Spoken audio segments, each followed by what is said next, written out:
Today is the day of Eid, and normally on the occasion of Eid, we like to talk about something spiritual. We like to talk about something that we take with us beyond the month of Ramadan. But wallahi, we all are seeing what's happening in Palestine. And wallahi, seeing the news of Palestine is very overwhelming. And I think we all deserve a little bit of talk about a little bit of aqeedah and iman. Because at the end of the day, it's human nature, my dear brothers and sisters in Islam. No matter how thick-skinned we are, no matter how macho we are, no matter how manly we are, no matter how insensitive we are, it's human nature. We feel sad, we feel hurt, questions come into our mind, how can this be happening? You know, on just few days ago, 9 kids, 9 innocent children, I just came and I saw Hassan, and that reminded me of that. 9 small children were killed. For what reason? And only Allah knows how many more people are killed after that. We don't even know. And subhanAllah, these people are living in such situation for 75 years. I have heard my entire life. I am in my mid-30s now. And I have heard my entire life about Palestinian problem, about Palestinian crisis. And it seems like nothing has changed. There's not even a light at the end of the tunnel. Nothing seems to change. Everything is getting from bad to worse. No, even in Al-Aqsa. Al-Aqsa has been trampled on. Do you know that literally inside Al-Aqsa there are troops? And only Allah knows what will happen after that. Some of our own elected politicians, alhamdulillah, a few of them, they tweeted some generics. The majority of them, you all know, blatant disregard to our brothers and for our brothers and sisters, blatant disregard, and a huge support and complete support of that apartheid regime. And so subhanAllah, in that kind of situation, shaitan comes to you, and you feel overwhelmed, sometimes even depressed. And you know, in that kind of a situation, I feel that Eid is a very right occasion. If I can request brothers kindly to settle down, do not cause any kind of disturbance. It's a really important topic. Brothers are paying attention, so I want everybody who is coming in, inshallah, settle down as soon as possible. So inshallah, the idea is, and please observe complete silence, brothers. Please observe complete silence.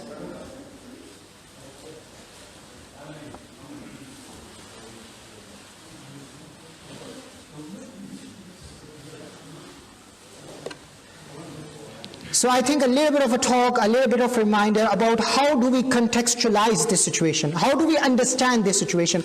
How do we make sense of this situation? And I think that's the really important question. How do we make sense of this situation as Muslims? Is Islam not the religion of the truth? And if it is the religion of the truth, then why is this happening to the Muslims? And you know, at some level, we do sympathize with Umar radiallahu ta'ala anhu and what he did at the Treaty of Hudaybiyah. Does anybody know what he did at the Treaty of Hudaybiyah? So at the Treaty of Hudaybiyah, when the treaty was presented to Rasulullah sallallahu alayhi wa sallam, and he was about to sign that treaty, Umar radiallahu ta'ala anhu got really upset. And he said, are we not upon haqq? How can we accept that kind of a treaty, that kind of humiliating treaty? How can we accept that? And subhanAllah, even his anger is Islamic in its own way, right? But his anger was directed to Rasulullah sallallahu alaihi wasallam, and he said, I did a lot of deeds after that to make up for that day, because I felt really guilty that I spoke to Rasulullah sallallahu alaihi wasallam like that. But the essence of his anger was Islamic, that how can this be happening? How can we accept this humiliation and zulm? Are we not upon haqq? Are we not the believers of La ilaha illallah? Are we not the believers of Allah subhanahu wa ta'ala? And then he even said, Alasta ala al-haqq, O Prophet of Allah, are you not upon haqq? So angry he was.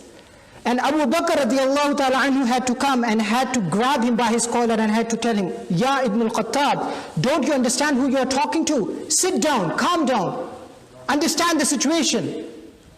But that's another story altogether. Inshallah, some other time we will talk about that story. But the anger that Umar radiallahu ta'ala anhu felt, we all should feel some level of that anger at some level, all of us.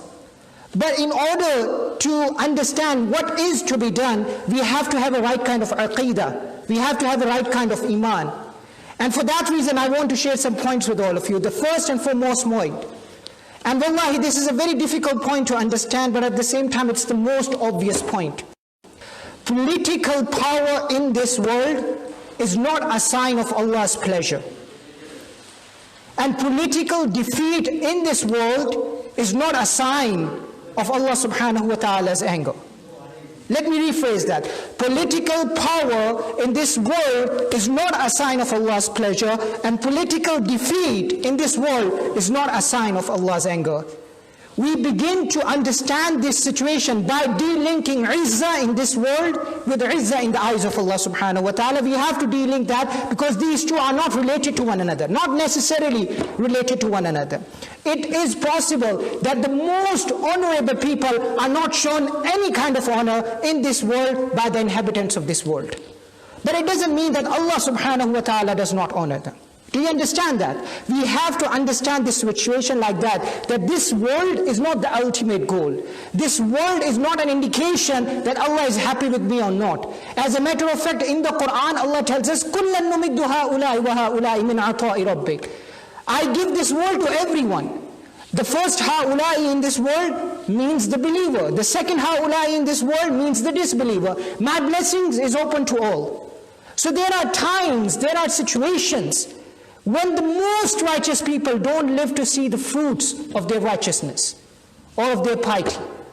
You tell me how many Sahaba were martyred in Mecca? You tell me. How many Sahaba didn't see Medina? How many Sahaba didn't see the patience, didn't see the fruit, They didn't see the fruit of their patience. How many Sahaba? But does that mean that their death was useless? Na'udhu billah. Was their death for no cause? Na'udhu billah. Prophet sallallahu alayhi wa sallam, I want you to pay close attention to that hadith. Prophet sallallahu alayhi wa sallam was passing by the grave of Yasir and Sumayya radiyallahu ta'ala anhuma, the first two martyrs in Islam, husband and wife, young people, husband and wife, the first two martyrs in Islam. And subhanAllah, can you even imagine how Prophet ﷺ felt himself, that these people were tortured to death because of the religion that I brought? Can you imagine how Prophet ﷺ himself felt? And what could he do other than to say, Sabran ya ala Yasir, فَإِنَّ مُوعِدَكُمْ بِالْجَنَّةِ. Oh, the family of Yasir, have some patience, have some sabr, because Allah has promised you Jannah. I'm not advocating pacifism here. I'm not doing that. What I'm trying to get at is that we have to begin this discussion by understanding our iman. And our iman is what? This world and the izzah of this world means nothing. That's why Allah subhanahu wa ta'ala reminds the people of Quraysh, the people of Makkah, you think you are very powerful? كَانُوا أَشَدَّ مِنْهُمْ قُوَّةً. People came before you who are much more powerful than you are. كَانُوا أَكْثَرَ مِنْهُمْ. They were much more in quantity than you are. فَاسْتَمْتَعُوا بِخَلَاقِكُمْ فَاسْتَمْتَعْتُمْ بِخَلَاقِهِمْ. They used to use their strength in this dunya. But what happened to all of them? Nobody even remembers their name today. So the izzah of this dunya is not linked, has nothing to do with the izzah in the eyes of Allah subhanahu wa ta'ala. And one can easily make the case that our Prophet sallallahu alaihi wasallam actually told us, when Allah loves a people, what does he do to them? You tell me. What does he do to the people that he loves? He tests them. So sometimes being tested actually can be interpreted as a sign of one's raising in ranks. So that's the first point that we need to understand. The second way we can understand the situation of Palestine is that if we firmly believe in the promise of Allah subhanahu wa ta'ala, inshallah all of us do. If we firmly believe in the promise of Allah subhanahu wa ta'ala, then we have to have the yaqeen that the positives that will come out from this crisis, inshallah they will be far greater than the negatives. We have to have that yaqeen. And yes, the negatives might be very painful. Seeing the suffering of innocent people, the loss of life of innocent people, zulm and humiliation, very, very painful. Wallahi, very painful. But at the same time, we have to have a firm yaqeen that inshallah the positives that will come out of that will outweigh the negative, inshallah. And this will only come if we have firm belief in the promises of Allah subhanahu wa ta'ala. You know, subhanallah, I was looking into tafsir, and Allah subhanahu wa ta'ala reminds the believer about one of the most traumatic incident that happened in the life of Rasulullah sallallahu. The worst incident happened in the life of Rasulullah sallallahu alaihi wasallam, and that was the slander of Aisha. Are we aware of that? The slander of Aisha, when people slanderously accused our mother, na'udhu billah. One of the worst things that happened. in the life of Rasulullah. But still Allah subhanahu wa ta'ala said to the believers, "La tahsabuhu sharran lakum." Don't think that that's a bad thing. Don't think what happened is bad. Bal huwa khairul lakum. A lot of positives will come out of that. Subhanallah. In the battle of Uhud, when Muslims heard the rumors of the martyrdom of Rasulullah, that Prophet sallallahu alaihi wasallam, na'udhu billah, is killed, they were demoralized. There was a sense of panic, there was a sense of sadness. Allah subhanahu wa ta'ala revealed Surah Al Imran, and we all should recite Surah Al Imran when we lose hope. Because whenever you recite Surah Al Imran, inshallah it will cheer you up. It will give you hope. And Allah subhanahu wa ta'ala says to the Sahaba, every time a calamity befalls upon you, ala aqabikum, are you going to turn your back on me? Are you going to go back as if nothing has promised to you? Is that what you're going to do? And then Allah reminds them, yes, you are suffering. Yes, you are pain. But look at your own enemies. They have also suffered losses. They are also in pain. But Allah said, your pain, both of these pains and both of these sufferings are not the same. يَرْجُونَ مِنَ اللَّهِ مَا لَا يَرْجُونَ تَرْجُونَ مِنَ اللَّهِ مَا لَا يَرْجُونَ. You have something that they don't have in this suffering. You have me, you have Allah in that suffering, and they don't have that. There is a wisdom in these verses. And then again and again Allah reminds the believers, وَالْعَاقِبَةُ لِلْمُتَّقِينَ. Eventually the success will come to the believers. The end result, the success will always come for the believers. So we have to have that firm yaqeen that inshallah, the truth does come forth from the falsehood. And who will be the victor? Allah says, Kataballah. Understand this word. Write it down in your heart. Allah says, Kataballahu la'aghlibanna ana wa rusuli. I have written it down. I have written it down that me and my messenger will be victorious. I have written it down. This is the qadr of Allah subhanahu wa ta'ala. So you have to have that belief. You have to have that belief that inshallah the positives that will come out will outweigh the negative inshallah.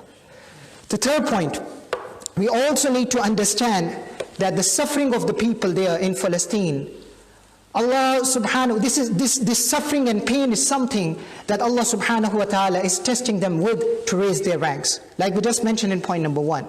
There is a wisdom in pain and suffering. And that wisdom is people reconnect with Allah subhanahu wa ta'ala in pain and suffering, right or wrong? People turn back to Allah in pain and suffering. Their spirituality reaches the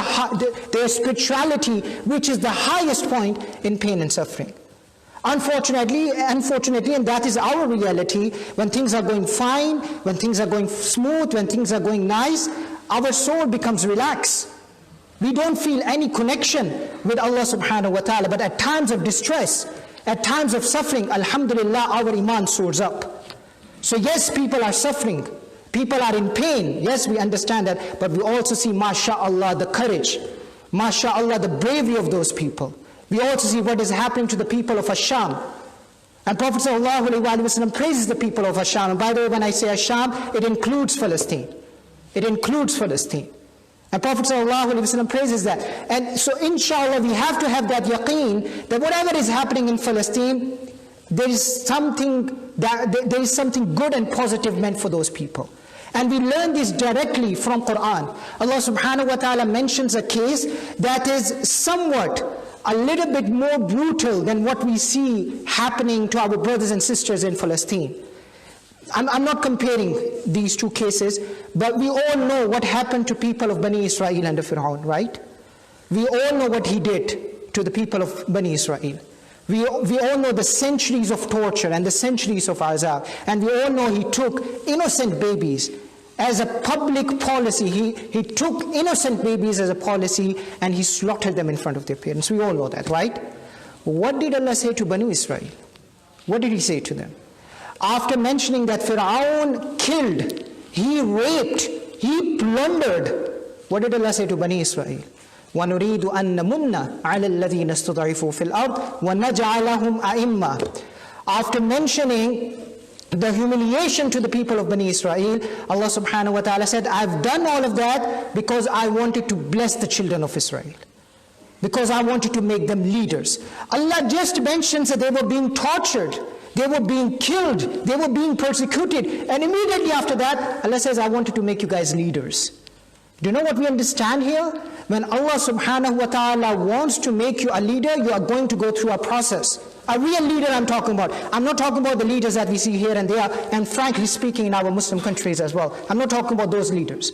I'm talking about real leaders that command respect, that gather the masses. Leaders like Salahuddin Ayyubi rahmatullah alayh. Leaders like them, they don't come out of nothing. They have to go through struggles. They have to show their commitment. So Allah says, "Man naj'alahum a'imma." I wanted to bring from them the leaders, and we have a full yaqeen. We should have no doubt that all the ashes of all that we see, inshallah, from that new leaders will emerge, like Salahuddin Ayyubi rahmatullah alayhi. Say Ameen, inshallah.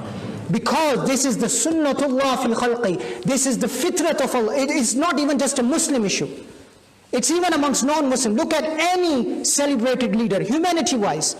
It doesn't matter what their faith is, even if they are non-Muslims. Look at Gandhi.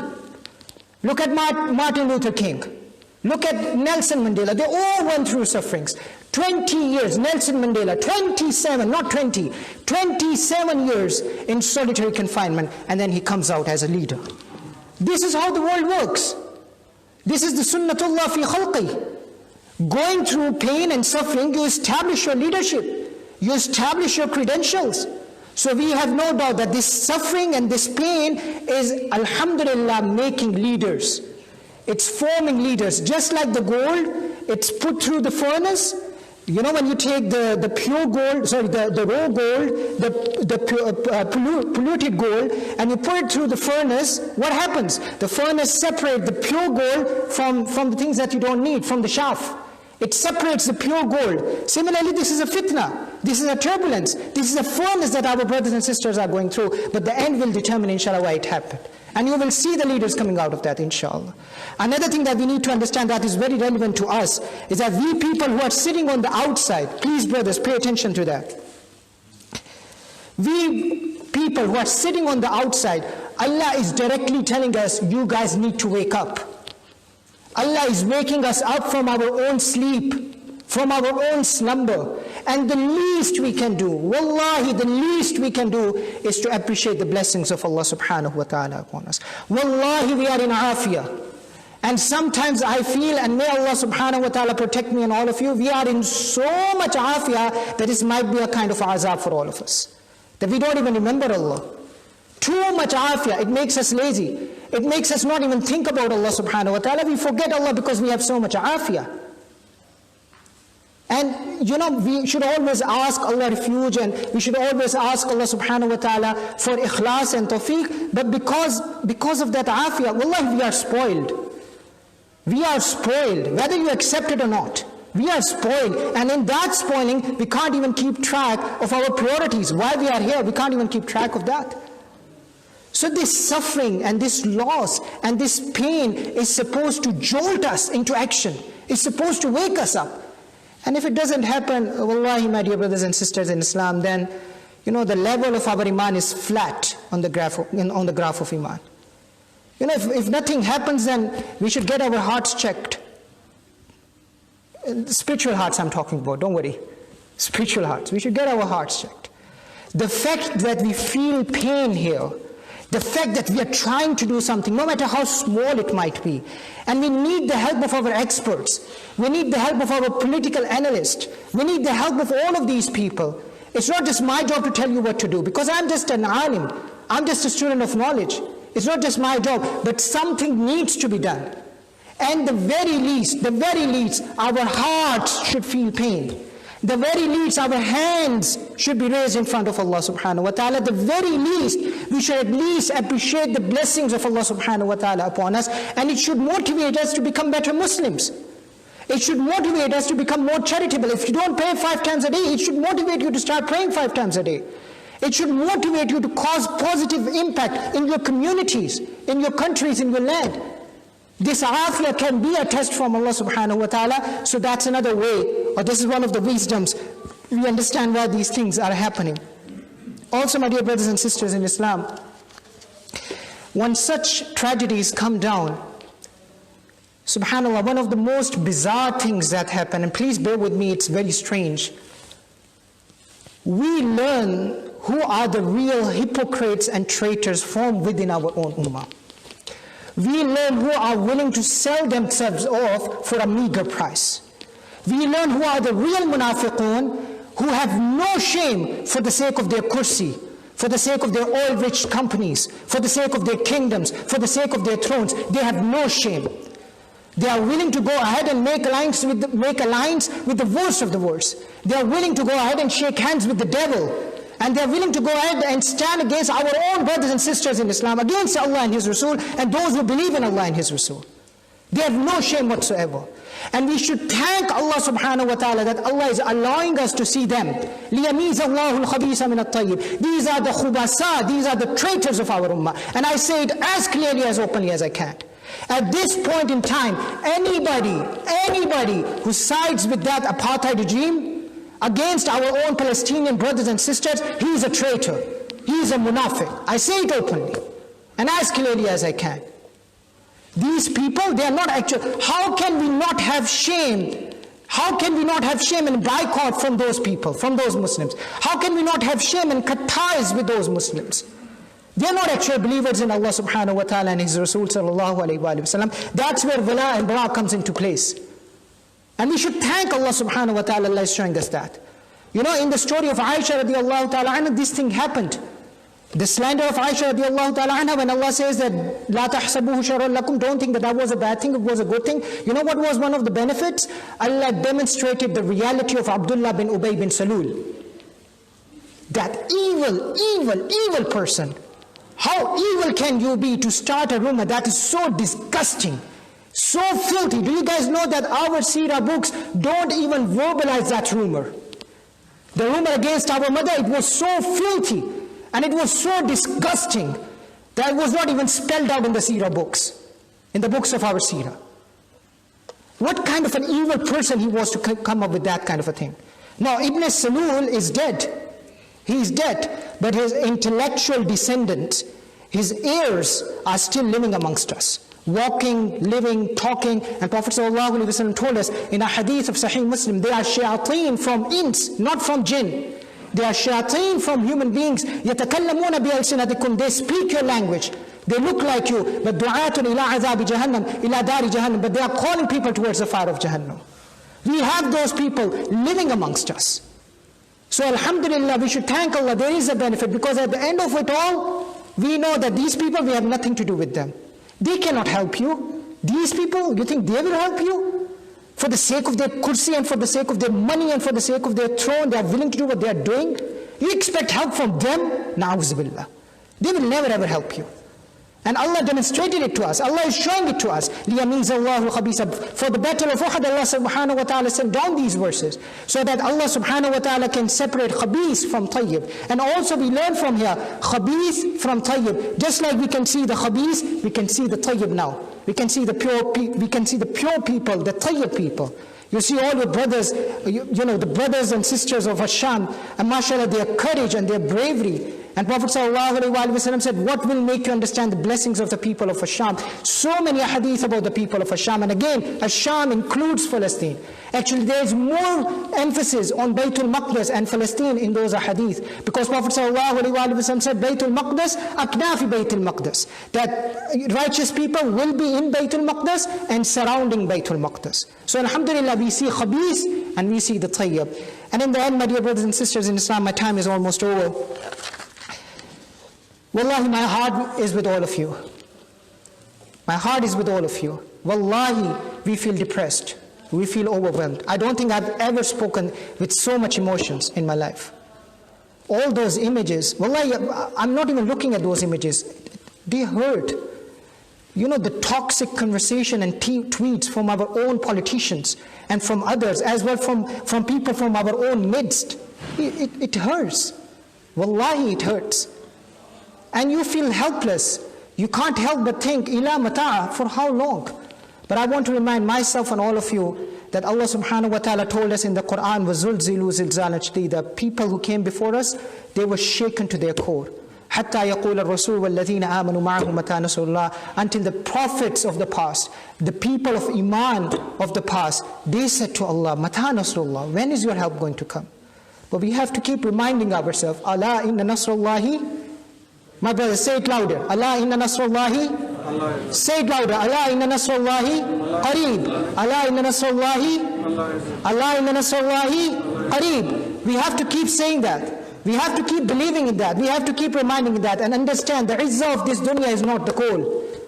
The pleasure of Allah subhanahu wa ta'ala is the goal. And Allah will not ask you on the day of judgment, what did you do to resolve the entire conflict? Allah will not ask you that.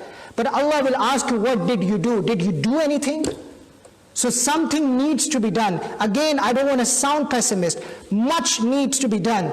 But what I'm trying to say is that this is not the job, only the job of du'at and the imams. We need communal help. We need institutions that are bigger than individuals. We need people coming together and suggest processes. And inshallah, when that happens, I believe that the ulama and the imams and the student of knowledge will be at the forefront, calling for the best and, frankly speaking, the only solution. But until then, we have to keep trying. We have to keep doing something. Again, I'm not advocating pacifism here, but I'm saying that activism can be found in many things. Activism of tongue, activism of pen, activism of heart, activism of social media. Do something, my dear brothers and sisters in Islam. Please do something. Feel that pain in your heart. Feel that pain in your heart and do something. And inshallah, when we all start trying and doing something, this tide, slowly but surely, it will shift, inshallah. It will shift, inshallah. So I sincerely make dua to Allah subhanahu wa ta'ala, that may Allah subhanahu wa ta'ala make us the tools that He will use to bring about khair and barakah. May Allah subhanahu wa ta'ala forgive us for our incapabilities to not being able to do more than what we are doing. May Allah subhanahu wa ta'ala help us. May Allah subhanahu wa ta'ala protect us. Especially may Allah subhanahu wa ta'ala protect our brothers and sisters in Palestine, in Sham, in Libya, in Burma, Uyghur Muslims, wherever, in Kashmir, wherever the Muslims are, wherever they are suffering. May Allah subhanahu wa ta'ala protect all of them. And may Allah subhanahu wa ta'ala assist all of them. Inshallah, we are going to perform